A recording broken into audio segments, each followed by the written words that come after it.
plantea una cuestión de competencia negativa. Las cuestiones de competencia negativa son básicamente: yo, fiscal 1, no quiero conocer el caso, te lo pateo a ti, fiscal 2. Yo, fiscal 2, tampoco quiero conocer el caso, voy a subirlo al superior. Y el superior lo que dice es básicamente, el fiscal lo que hace, el fiscal superior, es determinar quién de los dos que ha planteado la competencia, la cuestión de competencia, debe tener competencia del caso. Ahora, hay un requisito, hay una, ¿cómo se llama? No es un decreto, es no les tengo el nombre específico, pero salió una ordenanza, salió una ordenanza de la Fiscalía el anteaño pasado, que determinaba quién era competente, qué fiscal era competente para poder determinar estas cuestiones de competencia negativa. Y lo que dice básicamente este tipo de ordenanza es que va a ser aquel que prevea, o sea, es medio confuso, chicos, pero básicamente dice que es quien prevea la competencia. O sea, quien haya determinado, quien no haya peleado la competencia, por decirlo así. Es decir, si yo primero, que no haya pateado la competencia, por decirlo así, si yo soy la primera fiscalía que conoce y yo te pateo a ti, entonces a quien va a subir o al distrito fiscal que va a subir esa cuestión de competencia va a ser al tuyo, porque el que no lo ha pateado ha sido tú. ¿Me entienden? Más o menos este tipo de ordenanza, que es bastante confusa y que es bastante cuestionable, es materia de análisis, así que si por ahí a alguno de ustedes les interesa, lo puede revisar. Pero es básicamente eso, ¿no? La inhibición y la derivación. Hasta ahí, chicos, ¿tienen alguna pregunta más? Bastante interesantes sus preguntas, chicos.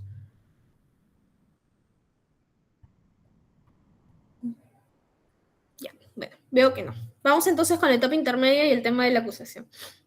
Como les comentaba, para que se habilite la etapa intermedia vamos a necesitar el requerimiento del fiscal, sea un requerimiento acusatorio, o sea, un requerimiento de sobreseimiento o un requerimiento mixto. Vamos a abocarnos al requerimiento acusatorio o al requerimiento mixto y al requerimiento mixto y al requerimiento de sobreseimiento, porque el requerimiento mixto es básicamente la combinación de ambos. Así que vamos a abarcarnos ahorita a lo principal, ¿ok?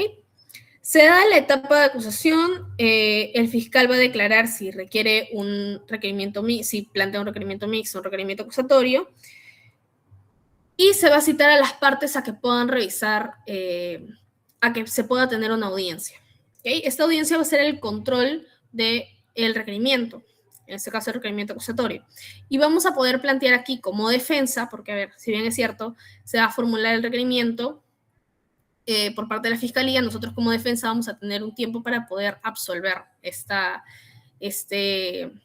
requerimiento, 10 días hábiles para poder absolverlo, y podemos plantear cuestiones formales, es decir, por ejemplo, que el nombre de mi patrocinado ha sido escrito mal, cuestiones de defensa técnica, por ejemplo, podemos plantear una excepción, ¿no? Si no lo hemos planteado durante la investigación preparatoria, podemos plantear una excepción de improcedencia de acción porque, no sé, la conducta no constituye un delito o no es atribuible a mi patrocinado. Y requerir el sobreseimiento, ¿no? Fundamentar el por qué esta conducta, por qué no existen suficientes elementos de convicción para poder atribuirle esto a mi patrocinado, porque la conducta es atípica, entre otros. Bueno, si es atípica, en realidad lo requerimos por una excepción de improcedencia de acción, ¿no? Pero básicamente ello. Nosotros como defensa podemos contestar, y una vez teniendo estos dos escritos, tanto el requerimiento por parte de la Fiscalía como la absolución por parte de la defensa, inicia el debate, básicamente.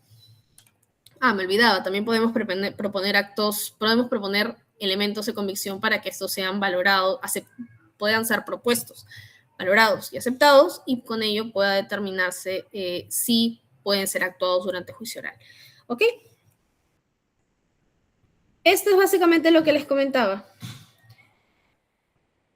Pueden deducirse, para observar la acusación, la defensa puede deducir excepciones y otros medios de defensa, una cuestión prejudicial, por ejemplo, solicitar imposición a la revocación de medidas coercitivas o actuación de prueba anticipada, por ejemplo, cuando se haya propuesto la prisión preventiva se ha dispuesto por 9 meses, estamos en el mes 7, puede solicitar la revocación de esta prisión preventiva, ¿no? Cuando ya estamos en la etapa intermedia.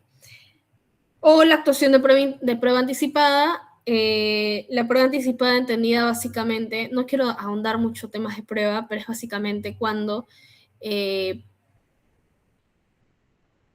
por la propia necesidad de la prueba necesita actuarse de forma anterior a al propio establecimiento del juicio oral. Por ejemplo, una persona mayor que es clave, es un testigo clave para el esclarecimiento de los hechos, se le toma su declaración con la presencia del juez a efectos de que tenga un mismo valor probatorio y que finalmente pueda presentarse en el juicio con ese mismo valor y ya no sea actuado en el juicio. Es por eso que se le denomina prueba anticipada. Que se pide el sobreseimiento o se instale el principio de oportunidad, ya como último momento procesal para poder instituir el principio de oportunidad, porque el principio de oportunidad tiene un momento procesal oportuno para poder interponerlo y pasado ese momento procesal ya no se puede requerir ello. No se puede, en juicio oral ya se puede solicitar la conclusión de investigación, pero no una conclusión anticipada o una terminación anticipada antes hasta el inicio del juicio oral, pero ya no se puede pedir un principio de oportunidad. Ofrecer las pruebas para el juicio, justamente para que se pueda determinar, puedas sustentar tu teoría del caso si es que esto pasa si es que se valora y pasa a un autoenjuiciamiento y pasa al juicio oral, para que esto pueda ser valorado en este juicio oral. Objetar la reparación civil o reclamar su incremento, esto lo hace el actor civil, recuerden, o el Ministerio Público en su defensa, en caso no se haya constituido el actor civil. El actor civil se constituye una vez formalizada la investigación preparatoria, es decir, apenas se dispone el inicio de la investigación preparatoria, la disposición de formalización de investigación preparatoria, ya se puede constituir el agraviado en actor civil para poder reclamar la pretensión civil. Si no se constituye en actor civil, quien va a reclamar esa reparación va a ser la fiscalía, ¿ok? Y si el agraviado no está de acuerdo con el monto que solicita la fiscalía, qué pena. Y esto también inhabilita al agraviado a que pueda recurrir a una vía alternativa, es decir, que pueda recurrir a la vía civil, por ejemplo, ¿no?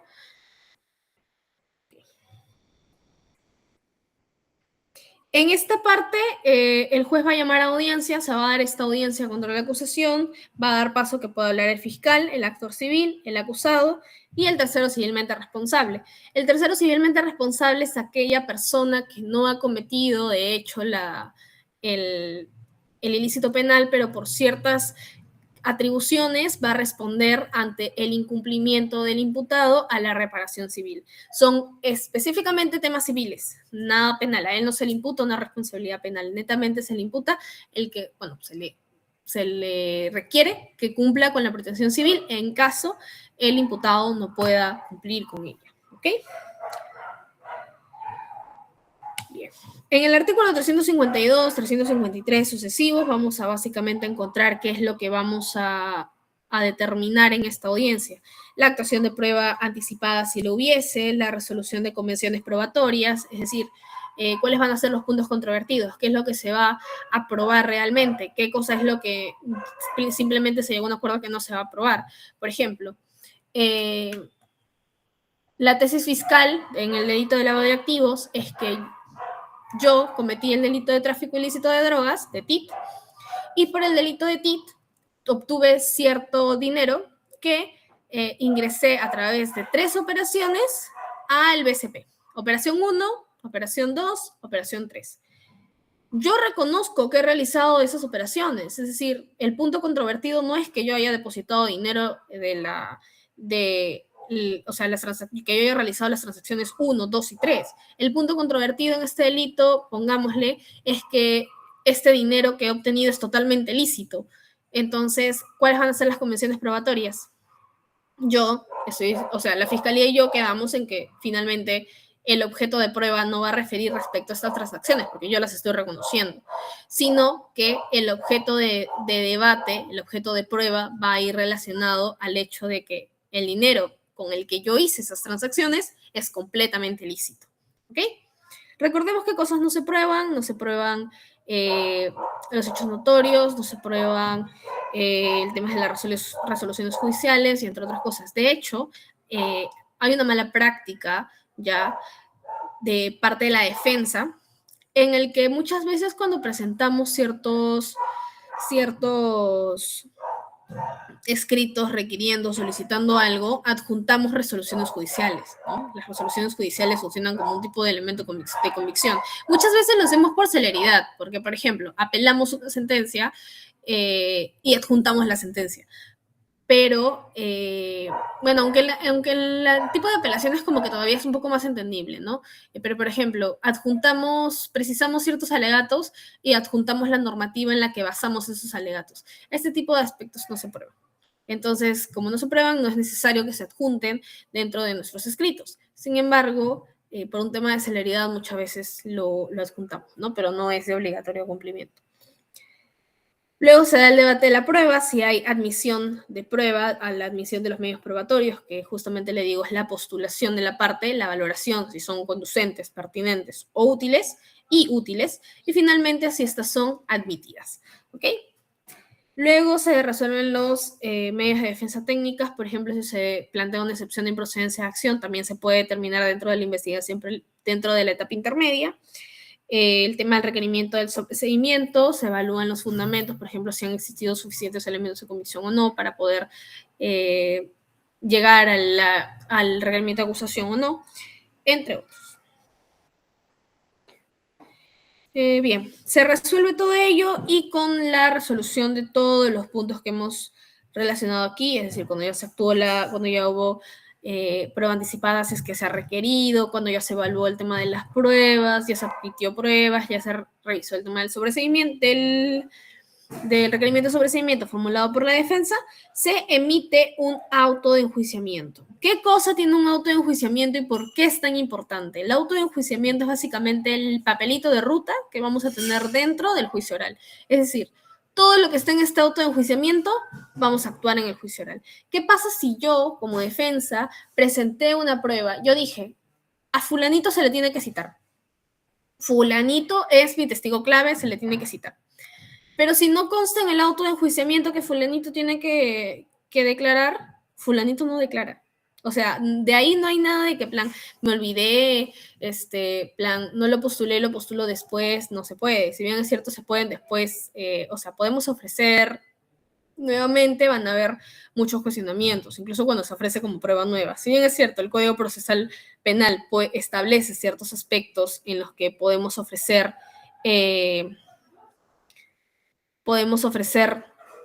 prueba nueva o podemos requerir una nueva valoración de la prueba que ha sido descartada de forma anterior.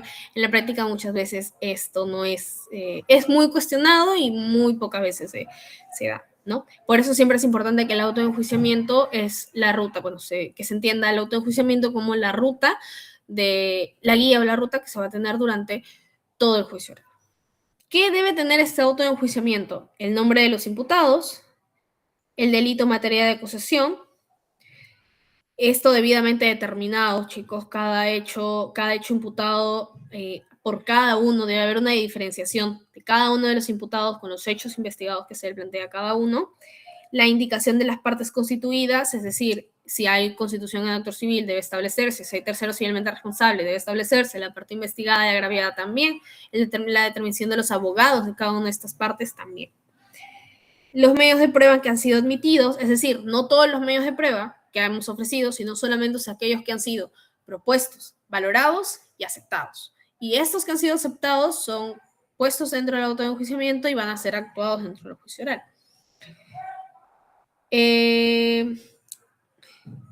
Y ya, básicamente con esto se toma conocimiento, se emplaza la otra parte a efectos de que se tome conocimiento. Se notifica y con ello continúa la etapa de juicio oral. Chicos, hasta ahí, etapa intermedia cuando hay acusación. ¿Entendido? ¿Me confirman, porfis? ¿Sí? Ya, chicos, no se duerman. Prometo acabar relativamente rápido. Yo sé que esta asesoría es muy larga, pero como vemos bastantes puntos, es importante poder detenernos en esto, ¿ok? La etapa del juicio oral vamos a volar básicamente porque todo es más rápido.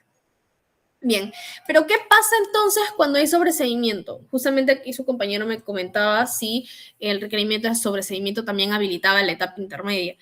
La respuesta es que sí, habilita la etapa intermedia, pero no como la definición propia de etapa intermedia de ser un filtro para lo que pase para el juicio oral, porque si bien es cierto, cada vez que vamos a hablar de etapa intermedia, lo primero que se nos viene a la cabeza es, ok, vamos a debatir excepciones, vamos a ofrecer pruebas, vamos a requerir sobreseimiento, vamos a revisar todos estos aspectos propios de una acusación. Pero no, también puede darse una audiencia de control de requerimiento de sobreseimiento, que también forma parte de la etapa intermedia. La etapa de investigación preparatoria formalizada, chicos, se da por concluida con la disposición de cierre de investigación preparatoria formalizada. Y recién con ello, la etapa intermedia inicia, sea igual con un requerimiento de sobreseimiento con un requerimiento acusatorio. La única diferencia es que en el requerimiento de sobreseimiento solamente se va a dar una audiencia de control en el que va a ser mucho más seria y mucho más corta porque no van a haber ofrecimiento de pruebas, no van a haber excepciones por resolver, ni va a haber requerimientos de sobreseimiento o solicitudes de seguimiento porque ya se está requiriendo como tal, ¿ok? Y básicamente lo que se está buscando es dar por conclusión al proceso. Bien. El fiscal requiere sobreseimiento. El juez va a citar a una audiencia preliminar, que es la audiencia de control de sobreseimiento, artículo 345 en adelante. Vamos a tener 3 tipos de resultados aquí. La primera, vamos a ponerlo aquí. La primera es que el juez declare fundado el requerimiento de sobreseimiento. Básicamente dice, Fiscalía, has hecho lo correcto, no existen suficientes elementos de convicción, no has logrado determinar la imputación a la persona en específica, no se ha cometido delito, fundado tu requerimiento de sobreseimiento y el caso queda archivado. ¿Se puede interponer recurso? Sí, se puede interponer recurso, pero el caso queda de forma preliminar archivado. Lo segundo es que el juez considere que hace falta una investigación, que el fiscal no ha investigado lo suficiente y manda a investigación suplementaria. Básicamente aquí lo que dice el juez es, ¿sabes qué? He conocido los hechos que tú me has marcado, los hechos que tú me has determinado y a mi parecer faltan elementos de convicción, no has actuado lo suficiente, voy a mandarte una investigación suplementaria. La investigación suplementaria va a necesitar un tiempo determinado, vamos a suponer, por ejemplo, a efectos prácticos, vamos a disponer 120, bueno, ni tanto, 60 días, solamente por efectos prácticos, no tiene plazo legal la investigación suplementaria, lo que sí es que no debe ser mayor al de la investigación preparatoria. Y yo, juez, voy a señalarte determinados actos que tú tienes que realizar para poder, durante todo este plazo, para poder traerme al final el sustento de por qué estás pidiendo el sobreseimiento. Ahora, este plazo no es prorrogable. Y aquí se discute mucho el hecho, ustedes ya han visto sistemas procesales, ustedes saben que nosotros hemos pasado del Código de Procedimientos Penales de 1940 al Código de Proceso Penal de 2004 con un cambio de sistema. Ahora, lo que aquí se cuestiona, a ver si a alguno le gusta quizás un poquito más de temas de investigación respecto a la naturaleza de los procesos, quizás alguien aquí es un poquito más dogmático y le gusta ir más por ese corte de investigación y no tanto práctico, como hay varios de ustedes que están armando sus trabajos de investigación en bases a resoluciones, lo cual me parece genial porque van a analizar un montón de jurisprudencia, pero si es que ustedes quizás son más de un corte analítico, así dogmático, más de posturas y todo eso, pueden investigar, por ejemplo, que aquí se debate mucho si la investigación suplementaria es un residuo del sistema procesal inquisitivo, ¿no? Porque recordemos que aquí el juez, o sea, la visión del juez de investigación preparatoria es básicamente funcionar como control, nada más, no es un juez investigador. Entonces, ¿qué hace el juez proponiendo actos de investigación para que lo cumpla el fiscal? Es justamente aquí donde entra un debate por parte de la doctrina procesal de entender si este acto suplementaria, de esta investigación suplementaria, corresponde o no a una cierta relativización del sistema acusatorio y finalmente trae consigo el sistema inquisitivo. Yo aquí tengo mis posturas, mis reparos. Yo sí siento que con ciertas modificaciones y con ciertas acciones el Código Procesal Penal está dejando de ser, está perdiendo su propia naturaleza, está dejando de ser, a mi entender, un código de corte mixto, acusatorio y garantista.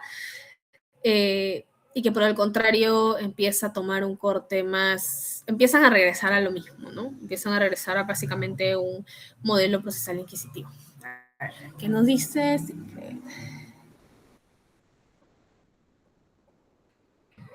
Sí, creo que esto sería más cuestiones de postura cuando nos consultan si la investigación suplementaria vulneraría el plazo razonable. Creo que son temas más de posturas. En lo personal creería que no necesariamente. Recordemos que el análisis de los plazos razonables se deben dar en cada caso en específico. Yo iría más por un tema de pérdida de imparcialidad del juez, más que por un tema de vulneración del plazo, porque recordemos que al final este tema de las vulneraciones del plazo para realizar un control de plazo este tipo de vulneraciones, lo que nos fundamenta como defensa es finalmente solicitar la nulidad de las acciones, ¿no? La nulidad de las disposiciones y todo eso por grave afectación a los derechos. Entonces, en ese sentido, yo iría más por un tema de pérdida de imparcialidad. Podría verse el tema de... Exacto.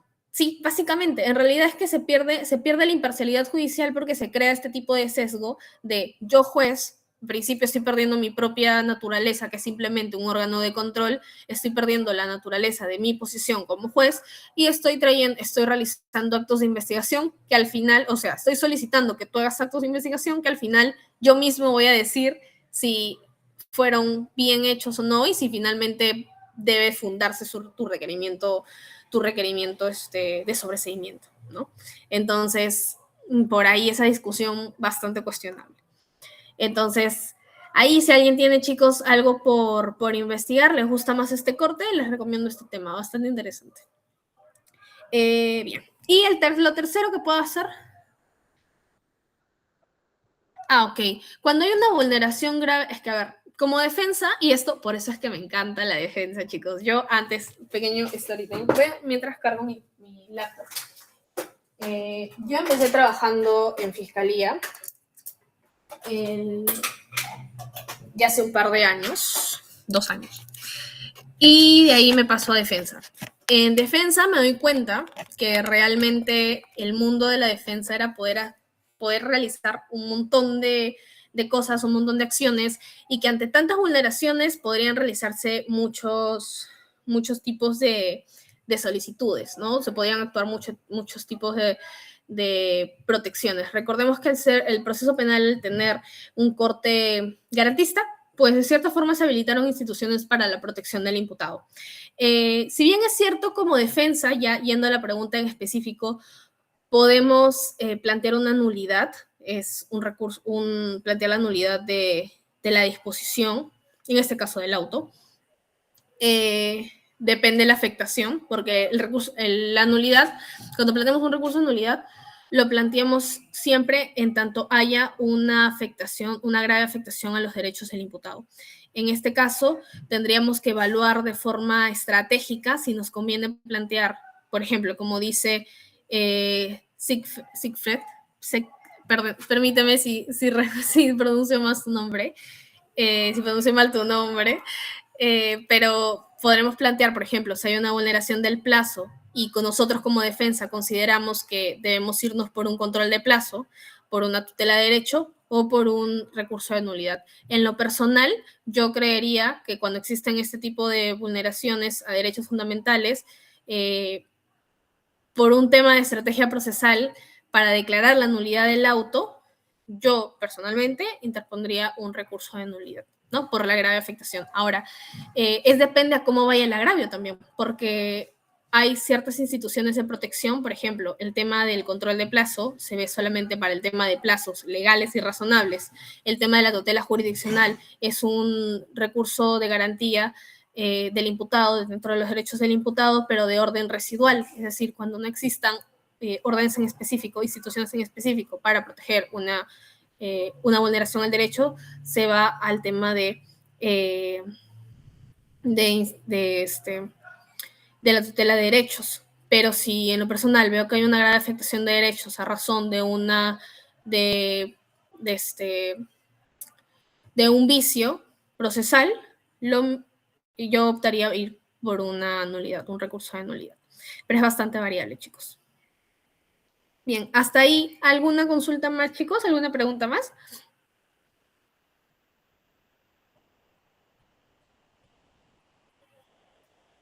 No, ya. Entonces continuamos. Ya, y me olvidaba. Y lo tercero que puede hacer el juez es básicamente elevar en consulta. ¿Qué significa elevar en consulta? Esta solución me responde más, o sea, me parece algo más amigable que la investigación suplementaria, la verdad. Y es básicamente, yo juez no me encuentro de acuerdo con lo que tú provincial acabas de decir. O sea, para mí no hay un sobreseimiento. Así que yo voy a requerir a tu fiscal superior que revise lo que tú has hecho y que el fiscal superior determine si sí está bien tu sobreseimiento o si no está bien tu sobreseimiento. Si sí está bien tu sobreseimiento, correcto, lo reviso y veo si se declara fundado o infundado. Bueno, que se declare fundado, ¿no? Porque finalmente ya el órgano jurisdiccional, el órgano competente superior, ya lo ha revisado. Y en ese caso se respeta, a mi parecer, la autonomía del Ministerio Público, cosa que con la investigación suplementaria no necesariamente se hace eso, ¿no? Porque hay ya una pérdida de imparcialidad de parte del juez. ¿Ok? Bien, eso es justamente lo que les decía. Si se declara infundado el sobreseimiento y se eleva al fiscal superior, tenemos la elevación en consulta. Si lo ratifica, el juez dicta el auto de sobreseimiento, sea total o parcial, o si no lo ratifica, otro fiscal va a formular la acusación. ¿Ok?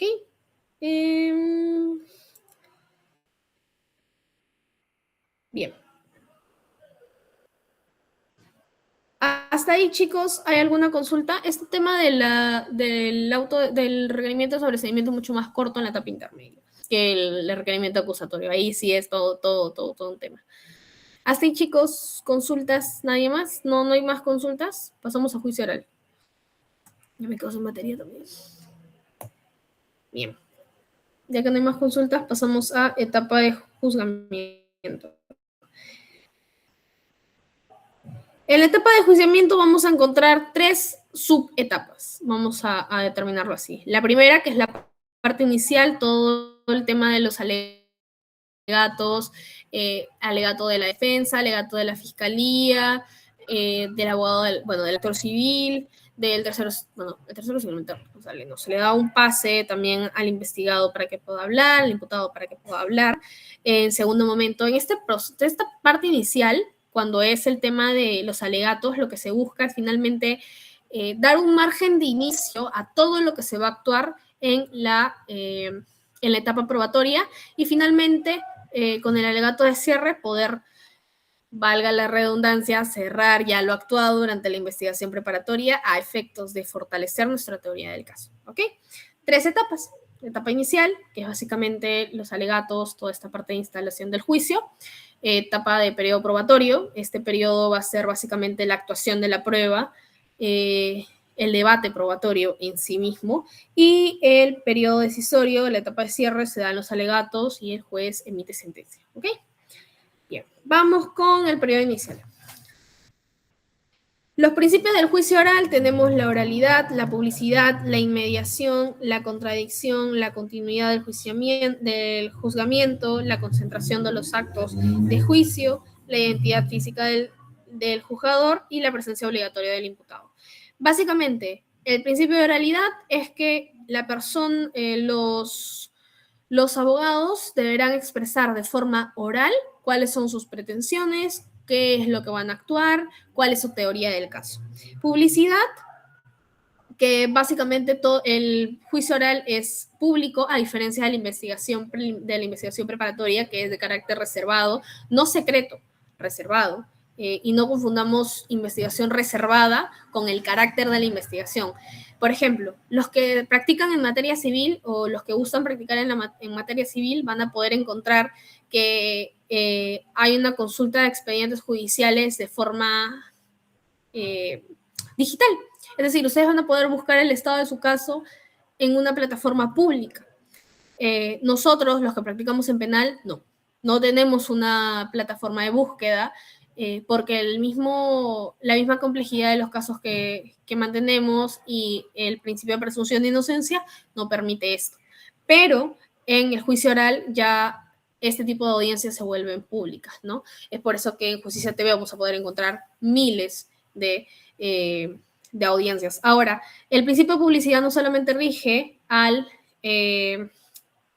la etapa de juzgamiento, al juicio oral, sino a las audiencias en general. Por ejemplo, si tenemos una audiencia de prisión preventiva, esta también es pública, a excepción de ciertos delitos, ¿no? Los delitos contra la libertad sexual. Aquí es un poquito más reservado el tema del carácter de las audiencias. Y, por ejemplo, cuando es el proceso de colaboración eficaz, el proceso especial de colaboración eficaz, aquí también las audiencias son de carácter reservado, no se requiere público externo, incluso se utilizan modificadores de voz para este tipo de audiencias. Los abogados no se identifican con sus nombres, se identifican con el abogado y el código de su colaborador eficaz. El colaborador eficaz tampoco. Incluso en este tema de los procesos de colaboración eficaz, hasta los escritos se presentan diferentes, chicos. Se presentan en un sobre manila, no tienen que decir absolutamente ningún dato, solamente tienen la parte de el expediente, la sumilla, a dónde va dirigido y quién lo está presentando. O sea, esa parte nada más, el contenido no se ve porque está dentro del sobre manila. Entonces, si bien es cierto, cada una de estas audiencias puede tener sus matices, en forma principal son públicas. El principio de inmediación, que básicamente se tenga una relación directa con el juez, y viene el principio de inmediación de la mano con la continuación del juzgamiento antes de la última modificatoria del Código Procesal Penal, que fue en febrero de este año, el plazo para la continuidad de las audiencias, es decir, una vez instalado el juicio oral entre sesiones, porque recordemos que el juicio oral no se da todo en una sola sesión, en un solo día, algunos casos más complejos se dan por sesiones, era de 8 días. Es decir, de una sesión a la otra sesión no podían pasar más de 8 días porque si no el juicio se quiebra y se tenía que reiniciar. Pero con las modificaciones las últimas modificaciones que han habido, no me acuerdo cuál es el decreto legislativo, creo que es el 13701, creo, pero puedo estar equivocando con el decreto, modifica, bueno, no diría que modifica por completo, pero sí realiza una cierta precisión, y es que para los casos en los que haya un solo imputado, un solo agraviado, donde no haya necesidad de pluralidad de personas involucradas, no sea un caso complejo, nada de ello, el plazo ya no van a ser 8 días para el quiebre, sino van a ser 5. Y en tanto con la finalidad de poder ser más célere el juicio oral y con ello la continuidad del juiciamiento, se establece ya no el plazo de 8, sino de 5 días para estos casos excepcionales. Cuando hay pluralidad y todo ello, se sigue manteniendo la regla de 8 días. ¿Okay? La concertación de los actos de juicio, básicamente de que todo debe llevarse en las propias sesiones, es decir, no tiene y seguir el orden que se establece el periodo inicial, el periodo probatorio y el periodo de cierre, y no yéndonos en desorden, por decirlo básicamente así, ¿no? Y que, bueno, es necesaria la presencia obligatoria del imputado y de su abogado defensor. ¿Ok? Y bueno, la identificación física del juzgado, recordemos que esto va en razón a lo que antes era denominado jueces sin rostro. Bueno, ahora el conocimiento de las personas que te juzgan, de los jueces que van a emitir su sentencia, es de carácter obligatorio. ¿Ok? Se dan los alegatos de apertura en el cual el fiscal en principio va a referir cuáles son los hechos en los que ha sustentado su acusación, que ha sido materia de debate y que finalmente se encuentran en el auto de enjuiciamiento, la calificación jurídica que le impone a cada uno de los investigados, es necesario esto, el grado de participación que va a determinar por cada uno de los imputados, y las pruebas que ofreció y que fueron admitidas, ¿ok? Ahora, de ahí es básicamente que se le informa al acusado cuáles son sus derechos, tenemos la posición de los imputados respecto a los cargos que se le va a imputar, podemos accionar la conclusión anticipada, se le pregunta si se le van a hacer, si acepta o no los cargos al imputado, si no lo aceptan, el juicio continúa, y si acepta, finalmente se da la sentencia ya de forma automática, no es necesario bueno, aunque depende en realidad, aunque hay ciertos puntos en los que sí es necesario un periodo probatorio porque el imputado acepta ciertos cargos y otros no, entonces se realiza igual el debate probatorio por ciertos cargos, ¿ok? Pero en forma general, básicamente, ya en razón a los artículos, aquí están, 372 en adelante, ya se emite la sentencia y finalmente se da por concluido el proceso. Bien, cuando se da ya el periodo probatorio, lo que hace el juez básicamente es iniciar con los medios probatorios ofrecidos por la fiscalía, por el imputado, por el actor civil. En ese orden se debaten cuáles van a ser se debate el medio de prueba, se actúa la prueba relacionado con el hecho materia de investigación. Si son 150 pruebas, chicos, se actúan las 150 pruebas. Es por eso que justamente el juicio oral no se lleva en una sola sesión, sino que se van llevando en sesiones, que como les comentaba, no pueden no pueden llevarse a cabo más de 8 días en casos en los que haya pluralidad de investigados y en los casos en los que solamente haya uno, 5 días. Bien. En el caso de la prueba documental, el tipo de actuación de cada una de estas pruebas es diferente. En el caso de la prueba testimonial se cita al testigo para que pueda dar sus descargos. En el caso de que no se presente, se lee la declaración. Ahora, aquí también hay hay una discusión respecto a ello, pero bueno, no vamos a marearnos mucho en eso. Cuando se da el tema de la prueba documental, lo que se hace básicamente es poder actuarla, leerla y valorarla. También igual, si por ejemplo es una pericia y se ofrece la pericia, también se suele ofrecer la declaración del perito. Entonces se cita el perito actúa como una fuerza. Ahora, una cosa va a ser la pericia como prueba documental y otra cosa va a ser la declaración del perito como prueba testimonial. ¿Ok?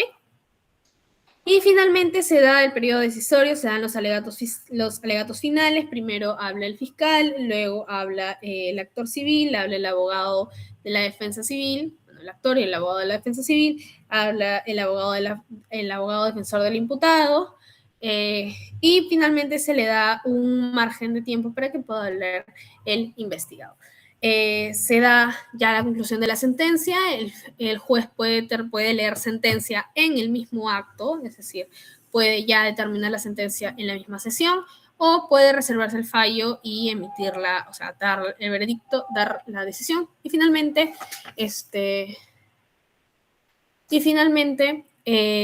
presentarla ya, notificarla a las partes, ya vía casilla electrónica, vía presencial. Ahora, recordemos que ya cuando para interponer un recurso de apelación, siempre se hace en el acto, es decir, me dicen infundado su requerimiento, o bueno, vamos a formularlo como defensa, fundado el requerimiento de prisión preventiva. En esa misma sesión de audiencia en la que se está declarando fundado mi requerimiento, se está declarando, claro, fundado el requerimiento de la fiscalía, yo debo decir interpongo recurso de apelación.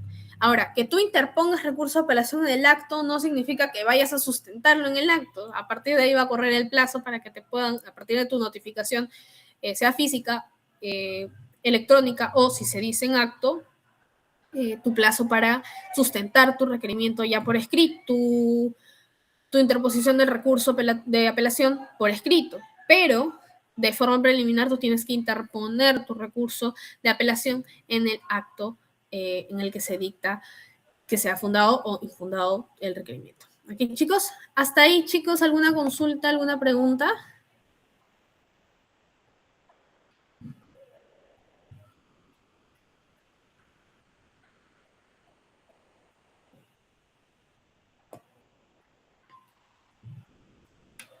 Bien, chicos, si no hay más preguntas, si no hay más consultas, damos por concluida esta sesión. Ah, no damos por concluida, nos falta compartirlos. Ya me había olvidado, ya que querían ir, ¿no, chicos?